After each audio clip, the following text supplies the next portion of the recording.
tal? Comenzamos aquí en Dominó. Bueno, hoy sin la presencia de Antonio de Turris, está con otro problema laboral, no ha podido estar presente en este momento, pero de todas maneras vamos a tratar de tocar todos los temas de la semana que lógicamente nos ha impactado y de una manera bastante importante.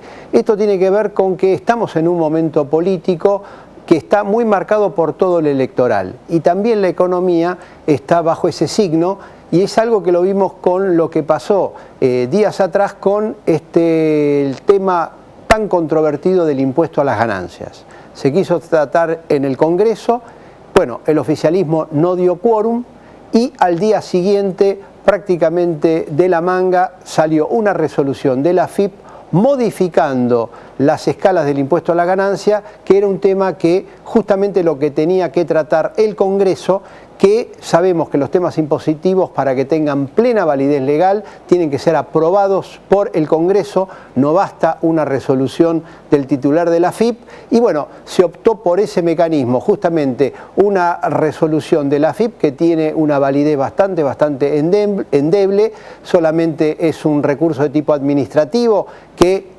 implica muchos cambios hacia adelante y mucho papelerío hacia adelante, justamente porque no tiene una sanción de tipo legal, que ha generado una gran controversia en lo institucional, en lo legal, pero también en lo práctico, porque hay mucha confusión entre los trabajadores, y cada vez son más, porque estamos hablando de más de 1.200.000 trabajadores que están alcanzados por el impuesto a la ganancia. El otro tema tiene que ver con esta misión del FMI, que ahora está recorriendo las provincias, no sé qué están buscando sobre cómo medir el índice de precio cuando evidentemente existen profesionales con alto nivel técnico en la Argentina como para que se pueda hacer un índice de precios. Las universidades fueron consultadas justamente por el gobierno, el veredicto de los profesores universitarios fue unánime, el INDEC mide mal, pero no mide mal por problemas metodológicos, sino que mide mal porque los precios están manipulados por el instituto, que debería dar un grado de confiabilidad muy grande a la hora de dar sus estadísticas para que sean creíbles. Entonces, hoy vamos a abordar estos temas, sobre todo lo que tiene que ver con el impuesto a las ganancias y ver cómo le afecta de ahora en adelante al jubilado, al empleado en relación de dependencia, al autónomo. Estamos hablando de millones de personas y por eso hemos convocado a dos especialistas que conocen bien a fondo este tema, es la doctora Flavia Melsi y el doctor Marcelo Domínguez, para que le digan a usted si esta suba del mínimo no imponible implica un alivio en el bolsillo del trabajador y del jubilado o, por el contrario, va a significar una mayor carga impositiva porque esta suba del mínimo imponible habría resultado totalmente insuficiente. Esta es la introducción de Dominó. Quédese con nosotros, unos auspicios y ya comenzamos con el diálogo.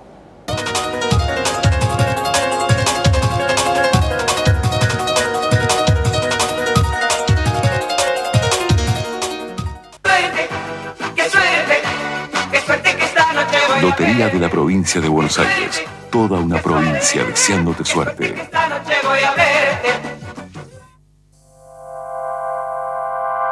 La energía te acompaña siempre. Edenor. Rofex, seguridad y transparencia en futuros y opciones desde 1909. Créditos hipotecarios del Banco Ciudad. 20 años cuota fija y los últimos 3 años de regalo. Informate 0822 20400, www.bancociudad.com.ar o en cualquiera de nuestras sucursales. Banco Ciudad. Te quiere ver crecer.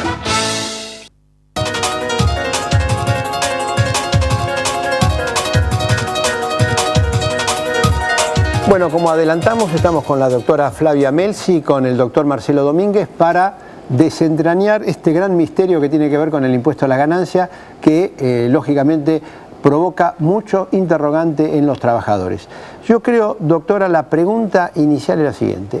Esta resolución de la AFIP, con toda la validez provisoria o transitoria que tiene, ¿Es beneficiosa o no es beneficiosa para los que hoy están alcanzados por este impuesto? Bueno, sin duda es beneficiosa desde el punto de vista de que con toda la discusión de incrementos salariales que está, bueno, todos los días avanzando en los distintos gremios, que se discuten aumentos de hasta el 24, 26, 28, 30, algunos sindicatos mucho menos, obviamente lo que generan estos aumentos, a ver, tenemos dos tipos de aumentos.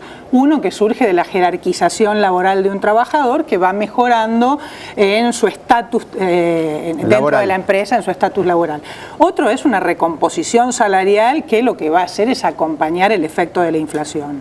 Al estar estables los mínimos no imponibles, deducción especial, cargas de familia y además las escalas del artículo 90 de la ley que no se han modificado y llevan ya más o menos una década sin modificarse, lo que se produce es que cada incremento salarial derivado de una recomposición del poder de compra del salario termina transfiriéndose una porción al Estado a través de la carga tributaria. Por eso, a pesar de que el mecanismo no es el idóneo, porque debió haber surgido por ley, nadie plantearía una inconstitucionalidad porque no le genera un agravio. Entonces esto viene en cierto modo a mejorar la situación al reducir esa transferencia de recursos del trabajador al Estado, ¿no?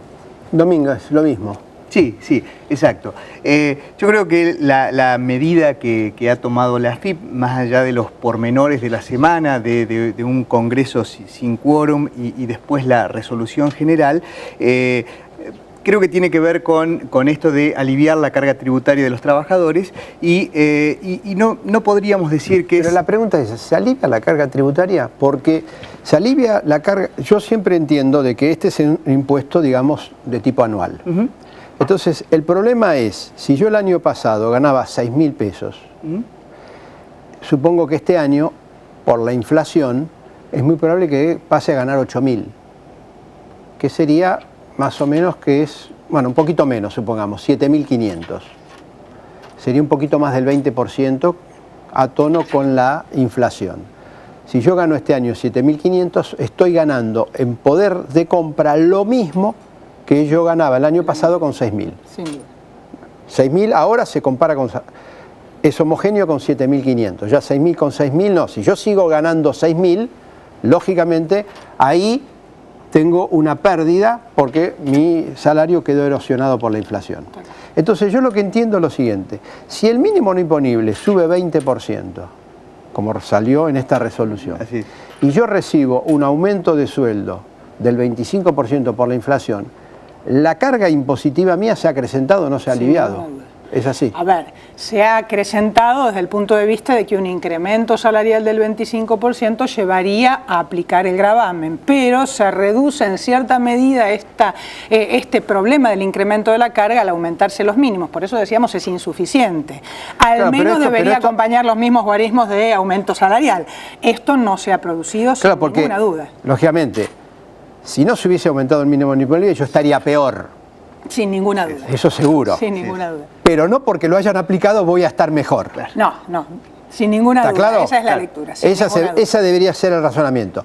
Peor es que no lo hubieran aumentado. Sí. Pero aún aumentándolo, como es insuficiente, yo voy a tener una carga impositiva mayor. Tal cual. Sí. Es así. Comparativamente, sí. Comparativamente es así. Además, sobre eso, lo que hay que tener en cuenta es que, por ejemplo, para los trabajadores solteros, el mínimo no imponible por mes aumentaría desde 4.800 aproximadamente hasta 5.800, 5.700. Son 900.000 pesos. Pero eso es para todos los trabajadores, con lo cual el incremento de sueldo porcentual puede ser de más de 1.000 pesos, ¿no? Si usted gana, no sé, 7.000, el 20% de 7.000 son 1.400. Entonces, no es lo mismo el 20% de las deducciones personales que el 20% del sueldo, ¿no? Digamos que siempre se paga más con el aumento sobre el sueldo, más allá de este aumento en las deducciones personales. Sobre todo manteniéndose estables las escalas del impuesto. El artículo 90, reiteramos, no se ha modificado en los últimos 10 años, con lo que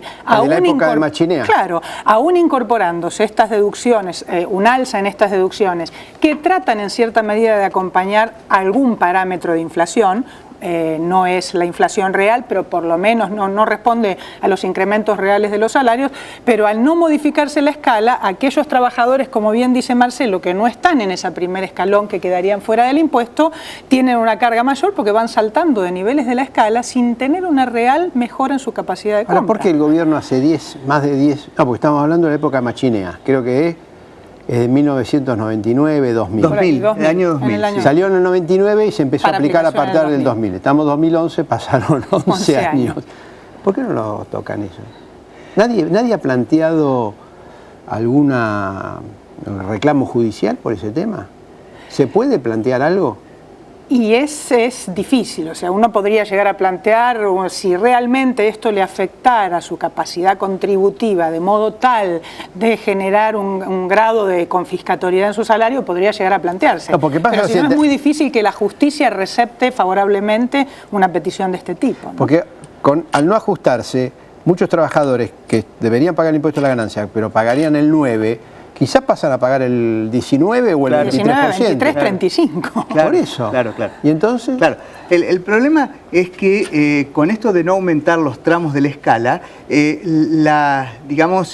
va achicando la cantidad de personas que están sujetos casi a las mismas retenciones. ¿Por qué? Porque, por ejemplo, hoy tenemos un mínimo para los trabajadores solteros de 5.700 y el tramo más alto de la escala es de 10.000 por mes, es 120.000 la escala anual. Entonces, entre 5.700 y 15.700 están todas las ganancias que pagan menos del 35%. Pero por encima de 15.700, todo lo que gana el trabajador está gravado al 35%. Entonces, la incidencia que tiene el impuesto a las ganancias en los sueldos es muy grande, producto del acortamiento de la escala, ¿no? Claro. La escala se tenía que haber ampliado, claro. Se acortó y ahora el que gana muchísimo y el que gana poco, quizá los dos pagan casi la misma tasa. Uno paga el 31 y el otro paga el 35, cuando uno debería pagar el 9 y el otro el 35. Absolutamente. Quiere decir que ha perjudicado, beneficia a los de mayores ingresos. No, en realidad diríamos que... Todos pagan mucho, digamos. Claro, que o perjudica más. Discrimina contra el menor, pero también discrimina afecta contra al menor ingreso. Y eso es por la recaudación que significa el impuesto.